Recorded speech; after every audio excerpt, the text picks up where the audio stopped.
Another big mess we saw this week was the contempt vote in the House for Attorney General Eric Holder. Frankly, it was a complete waste of time. It took place on the same day, of course, as the health care decision. Not like a lot of people really paying attention to that whole deal. Totally political theater. Was there any benefit from it? Anything, For Chris? Republicans, yeah, because the National, the Rifle Association was grading them on this. So if you're a Republican, you had to stand up and take this vote, or you were going to get a bad grade. And of course, some Democrats. Yes. Well, 17 Democrats who all were endorsed by the NRA. So yeah, they had to do that. But here's the other. And they were scared. They're scared of the NRA. Yeah, well, Yes. Period. Shame on them. Yeah, Shame on them. But here's the other part of this. Again, looking at this from pure political theater. If the president is to be reelected, there is some discussion that, in fact, Eric Holder will be a candidate for the next vacancy on the Supreme Court of the United States. If that's the case... Man, he is not trying to go for that job. Listen what I'm saying. Eric trying to go get paid. No, listen to what I'm saying. You know. Listen to what I'm saying. Sharon Malone, Eric's wife, don't listen to Chris. He's trying to get paid. He ain't trying to get that little. He don't need a lifetime job. He need a bigger check. Hey, well, but Go ahead. I'm sorry. So assuming that my theory is right, it may be wrong, but assuming that my theory is right, this taints him as someone who, in fact, has been held in contempt of Congress. Now, absolutely, pure political theater. It was politics. Politicians playing politics. Okay. But think about the specter of what we saw yesterday. When Democrats had control of Congress, we did something that hadn't been attempted, that has been trying to be done since Truman passed health care reform. When Republicans have control of Congress, what are they going to do? They're going to waste our tax dollars on a bogus investigation. And at the same time, and they're going to keep pushing this theory, this ridiculous theory that the Obama administration actually let guns go over the border to foment violence in Mexico. Why? For political power Right, to get the assault weapons ban. That's just so illogical. I mean, how about just be and- concerned about gun control, period? And not allow the Democrats one witness to come in That's right. from the other side. Now, here's what happened all week long.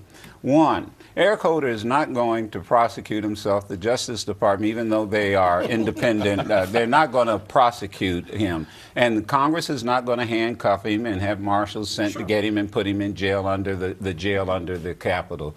That would be interesting theater. Two, and three. The third effort is a civil lawsuit. That would not happen until way after the November election. This was, as you say, an attempt to taint a man who had a brilliant, stellar career, no matter what he wanted to do, and becomes the first cabinet member in the history of the United States to be held in contempt. Here's the other thing. Let's go back to the repealing health care just for a moment.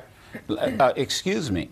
That is just crazy because and I know they got the votes in the House. They don't have it in the Senate. Right. It'll never reach it'll never get out of Congress. So it's nothing but gamesmanship and stupidity. And then they wait till the last minute to pass a bill to put people to work. 1 second. Before I get to the biggest damn lie, President Obama announced this week he's going to speak to the National Urban League. What should the Urban League be asking of the president? We talk about this, what's the ask? I'm sure he's going to come there and say, this is what I've done that has helped black folks in the last 3-4 years. But an election is about the next 4 years. What should black folks specifically ask him up for? Job training, job training. But a targeted approach to jobs, not Yes. just, because we heard a lot of Yes. talk about jobs broadly, but let's target where we know communities of color in particular can benefit and actually have the need. An urban Marshall Plan. That's a good point. We need an urban Marshall Plan because it would not only help minorities, but it would help all the country rebuild our urban infrastructure. That's what we need, and it would create jobs in those areas immediately, and it would help the country long term.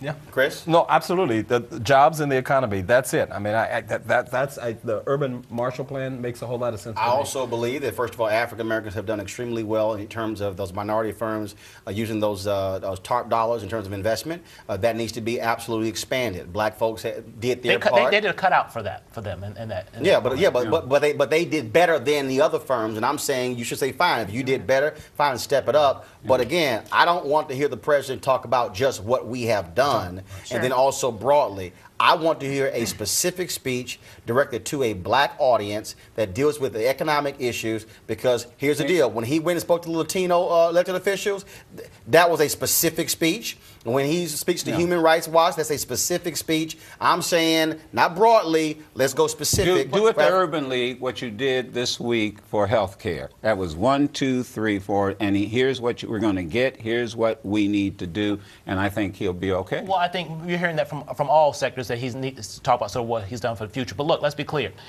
Stimulus pull us out of a recession, check. Bin Laden, got him, check. Universal health care reform, check. He has done an established job, but now talk about the future. What I'm saying, though, when he spoke to the Latino elected officials, he didn't bring that stuff up. No. It was a specific agenda to the Latino community. I'm saying if the president can be specific with everybody else, he can be specific with black folks. That's what I'm saying. All right? No, exactly. Yeah, just simply saying. I mean, come on, you get 96% of the black vote. It's called return on investment. All right.